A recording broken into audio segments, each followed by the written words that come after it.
Cette histoire se passe dans un village où on n'écoute pas souvent les enfants. Les parents leur disent tout le temps d'aller jouer plus loin, alors les enfants y vont. Mais tout près du village habite une sorcière qui, quand elle entend les enfants, se transforme en oiseau pour leur plaire et se rapproche. Quand l'oiseau sorcière arrive, les enfants le trouvent très beau, mais ils n'ont rien le temps de dire que la sorcière dévore l'un d'eux. Miam!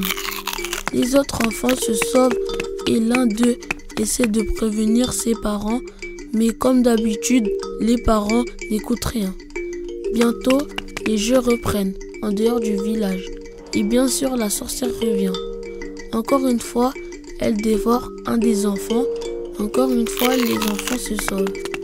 Et encore une fois, les parents n'écoutent rien. Il ne reste plus que 2 enfants dans le village. Enfin, pas dans le village puisqu'ils doivent aller jouer plus loin. L'oiseau sorcière écoute et les entend, vient encore à leur rencontre et dévore la dernière fille qui restait. Cette fois-ci, l'enfant qui restait insiste vraiment auprès de ses parents. La sorcière, toujours transformée, vient le chercher dans le village. Avec son bec, elle frappe. Toc, toc, toc. À la porte de la case.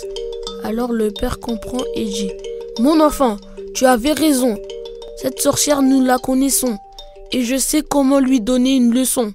On convoque donc les musiciens du village qui font résonner leurs tambours. La sorcière ne sait pas résister à ces rythmes et se met à danser sur la place du village.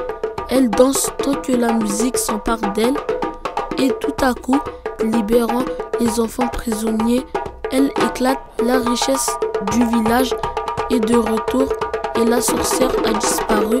La musique continue ici où on écoutera sans doute mieux les enfants dorénavant.